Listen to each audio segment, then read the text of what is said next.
Even though it's still quite early in the year, and the last frost date hasn't come just yet, I already have a variety of plants growing in my garden, both successfully and almost successfully. Today, April 5th, I thought I would share with you all the things I am currently growing in my garden in this cool weather, and some of the challenges and successes I'm facing right now. On my deck, which I started all of these indoors and then put them outside part-time, and now they've been outside full-time for quite a while now. Nearly everything on my deck is currently ready to be planted out. It's just waiting for one thing, me. I'm going to plant all this stuff out very soon, but I just haven't prepared the beds yet, which I will probably do this weekend. I am very excited about these plants because most of them are thriving so far.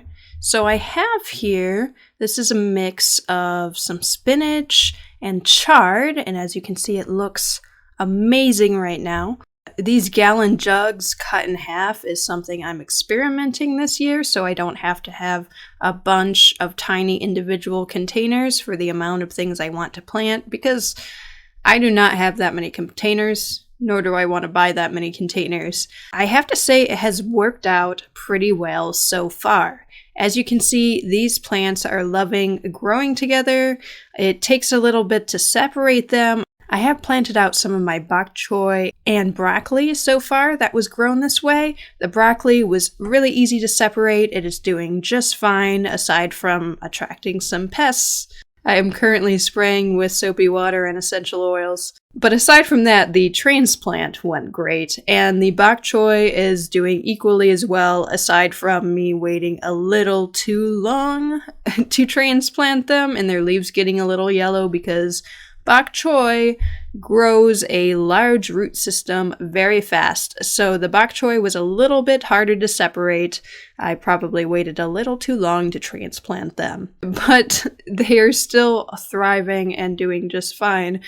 So I'm excited to plan out these spinach and chard. Here's another one of spinach. It just looks so beautiful right now. I'm really excited. This is actually celery in here, and celery, believe it or not, I planted these in January, and celery, at least for me, it will take forever to grow and stay small for a very long time, and then at some point it just explodes in growth. These are too delicate to put out on their own right now. I'm going to keep them safe on my deck for a while longer, though I must say, for as delicate as celery appear, they are pretty hardy. I have one celery plant from last year that survived the entire winter, and I only covered it when it was below 10 degrees Fahrenheit. I mean, some of the leaves got damaged, but it just kept growing back. And even these have survived multiple soft freezes already on my deck, and they're just doing fine. Well, plus I properly acclimated them in the first place, but it is impressive how hardy celery is when it looks so delicate. Here I have quite a mix. If you can see, I have some spinach, chard, and kale in here, all looking very nice and all very ready to be transplanted.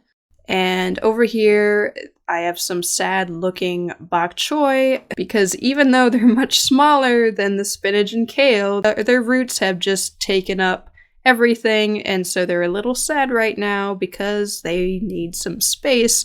So those will be my priority to get out before they turn completely yellow. I also have more broccoli that I need to transplant. It's looking slightly sad, not as sad as the Bok Choy, but overall looks pretty nice. More spinach. I have so much spinach. I think there's a tiny chard plant in there mixed too.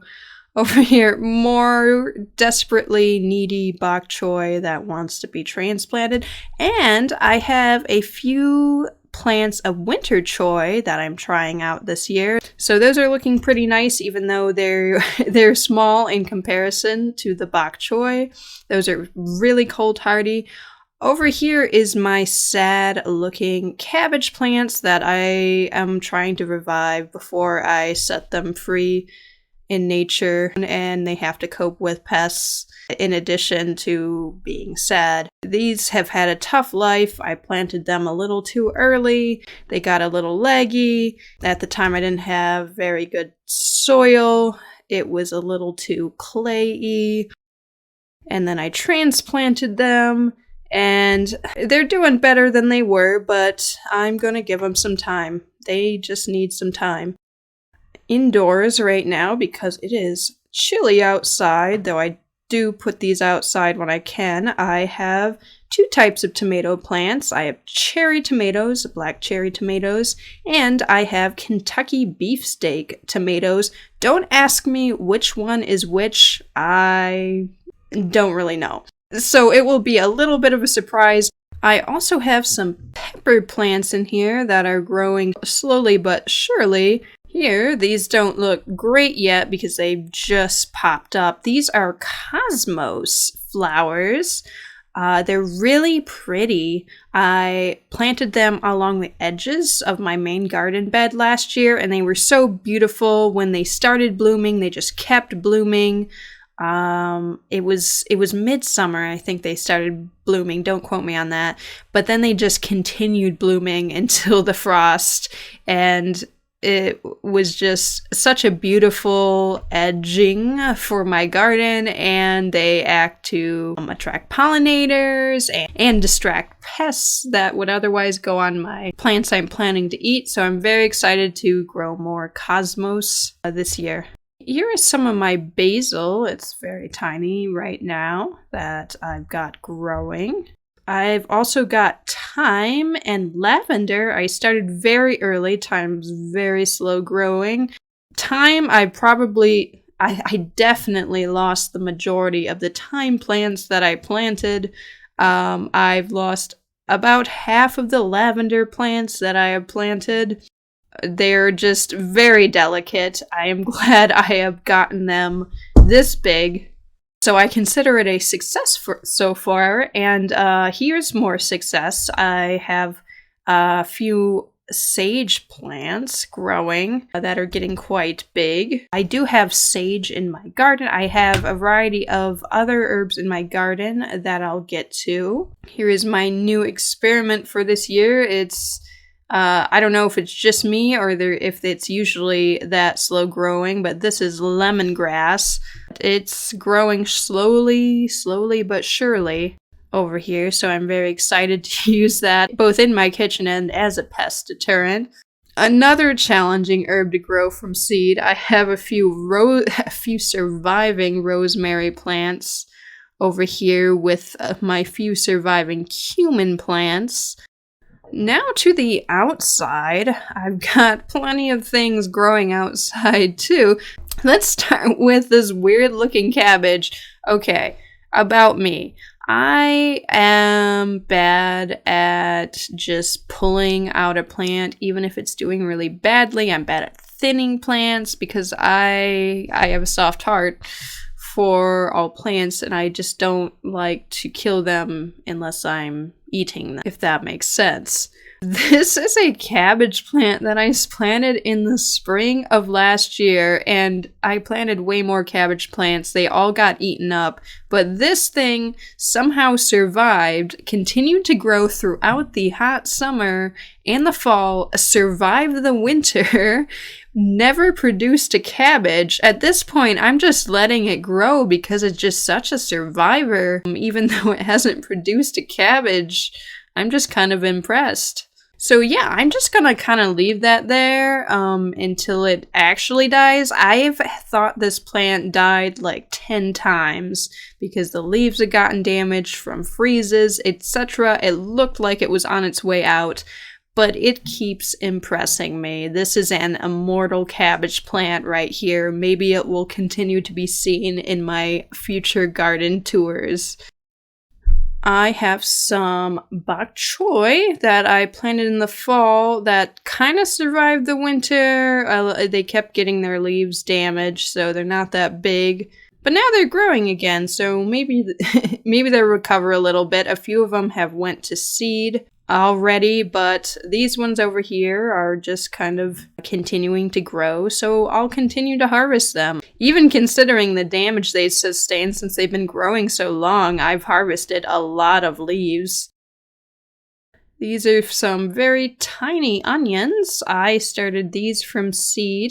I'd say the majority of them I planted did not actually come up, but I am proud of how far I've made it so far because I think these have made it further than the ones I tried to grow last year. So I think I'm on the right track with these. It's still pretty early. They've got lots of growing time. I know the ones in the store are already bigger than these, but I have confidence in these onions that they will at least get the size of a golf ball, maybe. I'm proud of this tiny but mighty sage plant among these weeds over here because I grew it from seed. Over here I have a much larger sage plant. Fun fact about this sage plant and many of the other large herbs you will see in my garden, I actually got a lot of herb plants for free last year. The seller could not sell them because it was later in the season. They had kind of outgrown their container and were starting to die off. So I took them, I revived a lot of them. I killed a lot of them, but they were already on their way out. And so those are the larger herbs that are in my garden this year. Here's one of my spinach plants I planted in the fall. It looks kind of wonky because I've been continuously harvesting it for many months now, but look how large that leaf is. I'm impressed the amount of leaves I've probably gotten from this spinach plant. And I have many other surviving fall spinach plants too that I've been able to continuously harvest. I probably won't go through all my fruit plants since I just did videos about a lot of them I planted, but this is one of the heritage raspberries that I planted last year. These, I'm excited because they produced quite a few raspberries last year. And these are supposed to produce multiple harvests, and they were delicious raspberries. I shared a few with the critters around my property, but they didn't seem as interested in these as they were in the strawberries. But these were absolutely delicious raspberries, and they're growing in partial shade around these periwinkle plants. Here is one of my strawberry plants. I have 3 different varieties of strawberry plants that I planted last year, all bare roots, and they're starting to come up pretty nicely. I have Jewel, which is the best, in my opinion, best of what I have. I have Early Glow, and I have Sparkle, all of which are what's called June-bearing strawberries, so they produce all their fruit within a short period of time, but at least with having these 3 varieties, I'll get to harvest the Early Glow, and then I'll get to harvest the Jewel, and then I'll get to harvest the Sparkle, which produce a little bit later. I have around 75 strawberry plants. A few didn't survive the winter, but the majority of them did. And I did let a few of the runners produce new plants, so I think I still have around 75 strawberry plants. Most of the winter was fairly mild. I didn't really have to cover them that much until we had an intense week where we had a -30 wind chill, and it was around -10 degrees Fahrenheit. And these extreme temperatures lasted a little over a week, so I just buried these strawberries in leaves. I took garbage cans full of leaves and just buried them because I did not want to lose my strawberry plants. And it worked for the most part. I think a few plants didn't get as heavily layered with leaves as the others. That may have caused their demise, but they are looking beautiful so far. I can't wait to harvest some of these strawberries in just a few months' time. This, I'm very proud of this herb too. This is oregano, and it started out as a small, sad, nearly dead plant.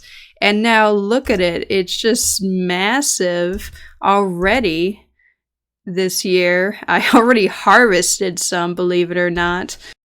It doesn't currently have much flavor, but I'm hoping the heat will infuse some flavor into it. I don't know if it will help or not, but right now it's not very strong oregano. Here is another sage plant that I saved. It's looking very nice and large. It's just turning green again. This is another saved herb plant. It was a very sad thyme plant. It looked nearly dead except for one growth. I planted it, thought it had died at some point, but recently uncovered it and realized it is still alive. Still looks sad, but it is somehow still alive, and so I'm happy I have more time to look at the thyme.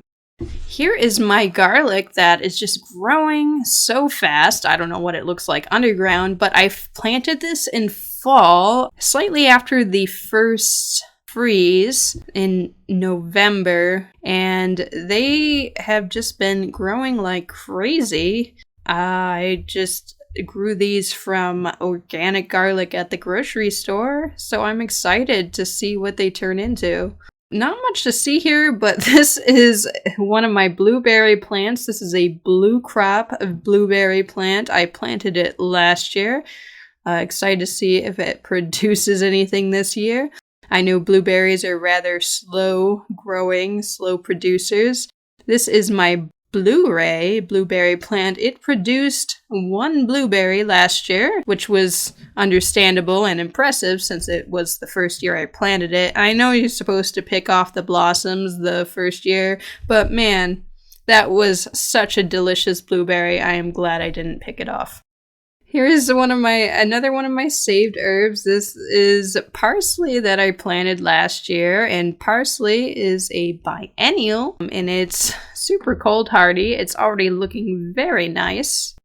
I also have a saved rosemary plant that I got to harvest some from last year. It's growing among some of my leafy greens.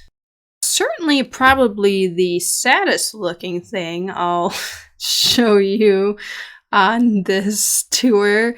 This is a Canada's grape plant. I recently planted it. I planted it early and it had already sprouted out because it was just kept inside the store at room temperature.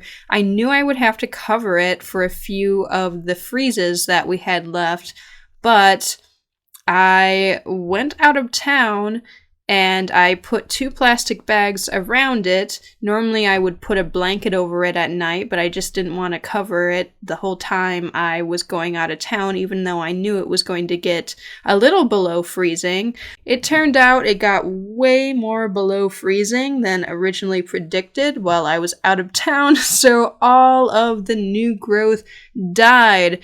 But I am 90% positive that it will eventually start growing new growth again. The only thing going against it is that it was just planted when it got attacked by that hard freeze. So hopefully it will recover. It's pretty bad right now, but fruit plants tend to be really resilient. If not, I may have to shell out another $7 for a Canada's grape plant because I'm really excited about these grapes. Just a quick look at the Honeycrisp apple tree I planted recently. Starting to bud out just a little bit. Here among the foliage, there's the tiny mystery apple tree that's already leafing out a little bit. That apple tree was there before I moved on to this property, so I have no idea what kind it is, no idea what size it is. But hopefully it will complement the Honeycrisp, even though I am getting an additional apple tree. Well, that is basically all I have growing in my garden. But I hope you enjoyed this tour of my very imperfect garden. I hope it gets you excited about your garden. And remember, don't be afraid to make mistakes and support other gardeners as they begin their garden journeys through trial and error. Provide suggestions. We all need to just help each other out. So get going, get planting, stay positive. Goodbye, all.